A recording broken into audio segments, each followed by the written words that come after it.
मैंने आपको शुरुआत में अखिल भारतीय धमकीबाज सम्मेलन का एक प्रीमियर दिखाया। उन धमकीबाजों में एक और नया नाम जुड़ चुका है, मोहम्मद यूसुफ अंसारी का। फर्क सिर्फ इतना कि ये वक्फ एक्ट नहीं, बल्कि मस्जिदों पर अवैध रूप से जो लाउड स्पीकर लगे हैं उनको लेकर शिकायत किए जाने पर मारने की धमकी दे रहे हैं। और धमकी किसे दे रहे हैं? उस पार्टी के एक बड़े नेता को, जिसकी उस राज्य में सरकार है, जिस पार्टी की देश में सरकार है, उन्हीं को धमकी दी जा रही है।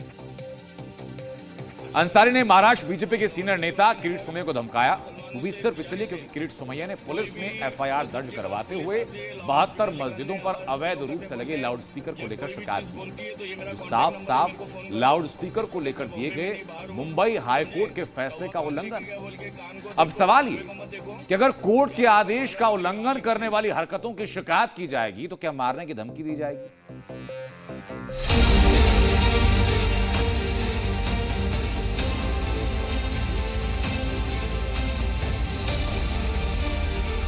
इसको कॉलर पकड़ के बाहर निकालेंगे। अखिल भारतीय धमकीबाज क्लब का ये वो चेहरा है जिसे कानून से दिक्कत है, जिसे नियम कायदों से परेशानी है, जिसे कोर्ट के आदेश को मानने से प्रॉब्लम है। और तो और महाराष्ट्र में रहते हुए इसे यूपी के सीएम योगी आदित्यनाथ और उनके काम करने के तरीके से परेशानी है। क्या परेशानी है आगे बताएंगे, लेकिन पहले इस धमकीबाज मौलाना के बारे में जान लीजिए। मोहम्मद यूसुफ अंसारी नाम का ये शख्स खुद को ख्वाजा गरीब नवाज फाउंडेशन नाम के संगठन का सचिव बताता है। इसे इस बात से दिक्कत है कि बीजेपी नेता किरीट सोमैया ने अवैध लाउड स्पीकरों के खिलाफ एफआईआर दर्ज करवाई है। इसी से ये इतना भड़का कि किरीट सोमैया को मारने की धमकी दे डाली, वो भी घर में घुसकर। कि जहाँ भी रहता है इसका घर का पता निकाल के हम इसके घर पे आएंगे और जो हमको करना है धरना मोर्चा प्रदर्शन करेंगे या तो इसका कॉलर पकड़ के बाहर निकालेंगे। हिम्मत तो देखिए मौलाना की, कह रहा है कॉलर पकड़कर बाहर निकालेगा। इसे दिक्कत इस बात से है कि किरीट सोमैया ने गोवंडी स्थित शिवाजी नगर पुलिस थाने में उन 72 मस्जिदों की पूरी लिस्ट क्यों सौंपी जहां अवैध लाउड स्पीकर लगे हैं, और अब पुलिस उन्हें हटाने की तैयारी में है। हमने मांग की है कि जो इल्लीगल है, अवैध गैर कानूनी लाउड स्पीकर मस्जिद पे लगे उनके ऊपर कार्रवाई होनी चाहिए और होगी। इसी मांग से अंसारी का पारा हाई है। सही क्या है, गलत क्या है, लाउड स्पीकर पर कोर्ट ने क्या कुछ कहा है, उसे भूलकर ये मुसलमानों को भड़काने में जुटा है। मुसलमानों से गुजारिश है, कोई भी मस्जिद के पास पुलिस आती है लाउड स्पीकर निकालने, आवाज स्लो करने बोलने या कोई भी चीज बोलती है तो ये मेरा कांटेक्ट नंबर है, मेरे को फोन करो।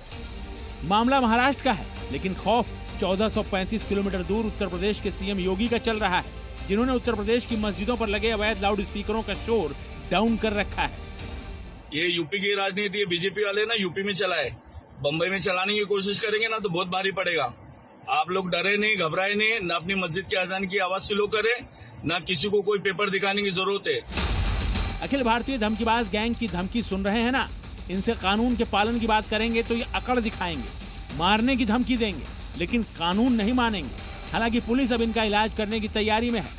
बीजेपी के एक प्रतिनिधिमंडल ने पुलिस कमिश्नर से मिलकर अंसारी के खिलाफ कार्रवाई के लिए ज्ञापन सौंपा है। जब ये कंप्लेंट होती है उसके बाद उनको धमकी आती है। मेरे को इस वक्त हमारे साथ हैं, धमकी दी जा रही है आपकी ही विधायक। तो भारतीय जनता पार्टी का एक शिष्टमंडल आज यहाँ पर आया था और हमने सख्त से सख्त कार्रवाई इस गुंडे पर होनी चाहिए और जल्द होनी चाहिए, ऐसा निवेदन श्री देवेंद्र भारती जी को दिया है। देवेंद्र भारती जी ने हमको आश्वासित किया है कि जल्द से जल्द कार्रवाई होगी। अंसारी को एनसीपी नेता जितेंद्र अवाहर और समाजवादी पार्टी के नेता अबू आजमी का करीबी बताया जाता है। इन नेताओं के साथ उसकी कई तस्वीरें भी हैं। अबू आजमी उसी शिवाजी नगर से विधायक भी हैं, जहां का अंसारी रहने वाला है। इस इलाके में 50% मुस्लिम आबादी रहती है। माना जा रहा है कि इन्हीं वजहों से अंसारी का मन इतना बढ़ गया है कि वो कानून की बात करने पर कानून तोड़ने की धमकी दे रहा है, वो भी वीडियो जारी कर। ब्यूरो रिपोर्ट, जी मीडिया। तो अंसारी ने जिस तरह से किरीट सोमैया को धमकी दी, उसके बाद सवाल उठ रहे हैं। सवाल ये कि क्या शख्स खुद को कानून से ऊपर समझता है? क्या लाउड स्पीकर पर आदेश कोर्ट का है? और सोचिए जरा उस आदेश के उल्लंघन की शिकायत करने पर मारने की धमकियां दी जा रही। ये वही अखिल भारतीय धमकीबाज सम्मेलन जो दिखाया उसी का एक हिस्सा था।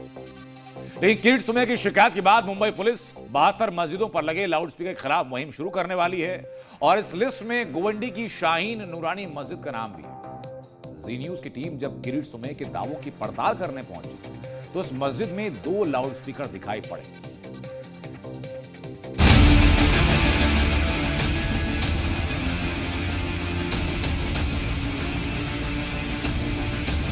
ऊपर के साइड में यहाँ पर जो लाउड स्पीकर लगे हुए हैं, यही लाउड स्पीकर विवाद की सबसे बड़ी विषय वस्तु बने हुए हैं।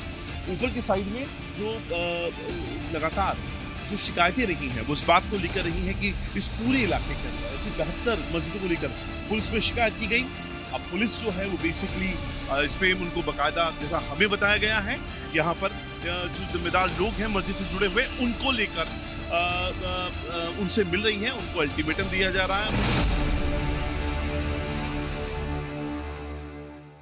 लाउडस्पीकर की शिकायत के बाद मुंबई पुलिस अवैध लाउडस्पीकर के खिलाफ ऑपरेशन 72 लॉन्च करने की तैयारी में, यानी ऐसे लाउडस्पीकर के खिलाफ मुहिम छेड़ने वाली है। इसलिए एक तरफ किरीट सोमैया को मोहम्मद यूसुफ अंसारी मारने की धमकी दे रहा है, तो नूरानी मस्जिद कमेटी का कहना यह कि सारे नियम कायदों का पालन हो, लाउडस्पीकर की आवाज भी लिमिट में रहे। उसके बारे में पुलिस ने भी बोली है कि आपको जो है लिमिट पे, जो लिमिट दी गई है सुप्रीम कोर्ट से, वो हिसाब से आपको स्पीकर रखना है, तो हम वो हिसाब से रखे हुए हैं। आप उसका पालन कर रहे हैं हम।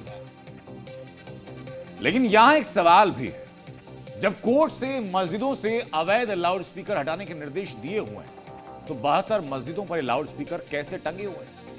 किरीट सोमैया को अगर इन लाउडस्पीकर की जानकारी है तो पुलिस को उनकी खबर क्यों नहीं है, और अभी तक इन 72 लाउडस्पीकर के ऊपर एक्शन क्यों नहीं हुआ?